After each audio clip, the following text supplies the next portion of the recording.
Hello friends, आप सब जानते हो कि टेंस को 3 भागों में डिवाइड किया गया है और उन तीनों को भी 4-4 भागों में डिवाइड किया गया है।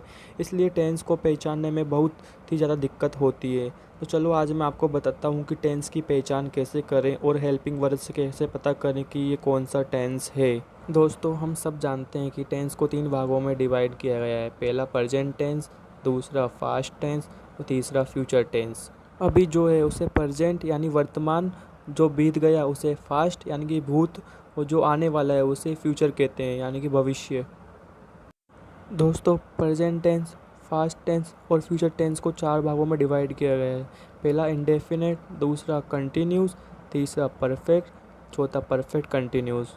इंडेफिनेट टेंस की पहचान कैसे करें तो देखिए, प्रेजेंट इंडेफिनेट टेंस के वाक्यों के अंत में ता है, ती है, ते है इत्यादि आता है और इसी फास्ट टेंस के अंत में ता था, ती थी, ते थे इत्यादि आता है और फ्यूचर में गा, गी, गे इत्यादि आता है। प्रेजेंट कंटिन्यू टेंस के वाक्यों के अंत में रहा है, रही है, रहे हैं इत्यादि आता है। ऐसे ही फास्ट कंटिन्यू टेंस के अंत में रहा था, रही थी, रहे थे इत्यादि आता है और फ्यूचर कंटिन्यू टेंस के अंत में रहा होगा, रही होगी, रहे होंगे इत्यादि आता है। अब हम परफेक्ट टेंस की बात करते हैं। प्रेजेंट परफेक्ट टेंस के वाक्यों के अंत में चुका है, चुकी है, चुके हैं इत्यादि आता है। फास्ट परफेक्ट टेंस के वाक्यों के अंत में चुका था, चुकी थी, चुके थे इत्यादि आता है। फ्यूचर परफेक्ट टेंस के वाक्यों के अंत में चुका होगा, चुकी होगी, चुके होंगे इत्यादि आता है। अब हम परफेक्ट कंटिन्यू टेंस की बात करें तो इसकी पहचान कंटिन्यू टेंस की तरह ही होती है, लेकिन सभी में टाइम ऐड हो जाता है। आई होप गाइस आपको मेरी वीडियो पसंद आ रही हो।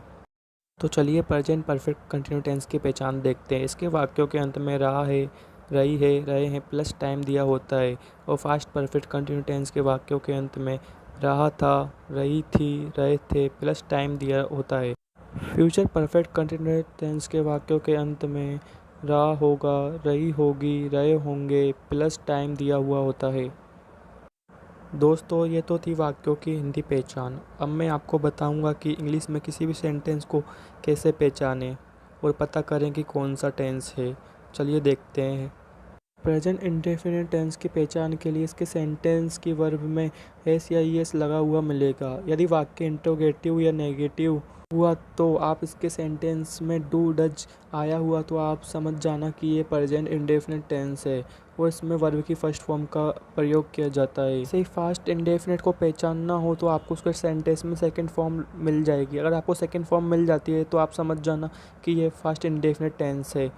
साथ ही वाक्य इंट्रोगेटिव और नेगेटिव हुआ तो उसमें डिड का यूज किया जाएगा और साथ ही वर्ब की फर्स्ट फॉर्म का। फ्यूचर इंडेफिनिट टेंस की पहचान के लिए आपको इसके सेंटेंस में विल, सेल प्लस वर्ब की फर्स्ट फॉर्म दिख जाएगी। यदि आपको प्रेजेंट कंटिन्यू टेंस की पहचान करनी हो तो इसके सेंटेंस में is, am, are plus verb की first form plus I N G दिया हुआ होगा। और अगर आपको फास्ट कंटिन्यू टेंस की पहचान करनी हो तो इसके सेंटेंस में वाज वर्ब प्लस वर्ब की first form plus I N G दिया हुआ होगा। यदि आपको फ्यूचर कंटिन्यू टेंस की पहचान करनी हो तो इसके सेंटेंस में will be, shall be plus verb की first form plus I N G दिया हुआ होगा।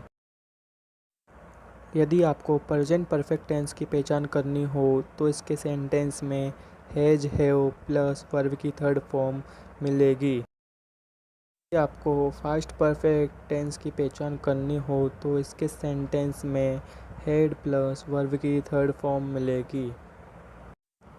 फ्यूचर परफेक्ट टेंस की पहचान करने के लिए आपको सेंटेंस में will have, shall have plus verb की थर्ड फॉर्म मिलेगी।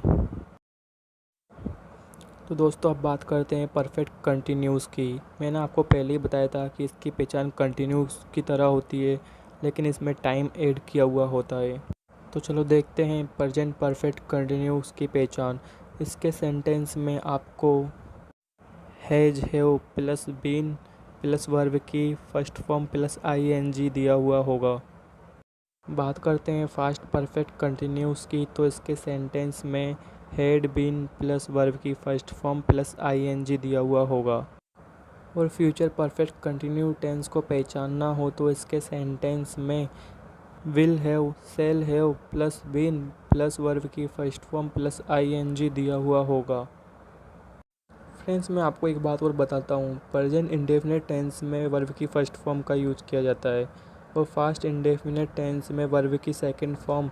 लेकिन अगर वाक्य इंट्रोगेटिव या नेगेटिव हुआ तो डिड के साथ वर्ब की फर्स्ट फॉर्म का यूज़ किया जाता है और फ्यूचर इंडेफिनिट टेंस में वर्ब की फर्स्ट फॉर्म का यूज़ किया जाता है। कंटिन्यू टेंस में हमेशा हेल्पिंग वर्ब के साथ वर्ब की फर्स्ट फॉर्म प्लस आईएनजी का यूज़ किया जाता है। वहीं परफेक्ट टेंस में हमेशा हेल्पिंग वर्ब के साथ वर्ब की थर्ड फॉर्म का यूज किया जाता है। परफेक्ट कंटिन्यू टेंस में भी हेल्पिंग वर्ब के साथ वर्ब की फर्स्ट फॉर्म प्लस आईएनजी का यूज किया जाता है। दोस्तों, अगर आपको मेरा वीडियो अच्छा लगा हो तो प्लीज़ लाइक कीजिए और मेरे चैनल को सब्सक्राइब कीजिए। Thank you.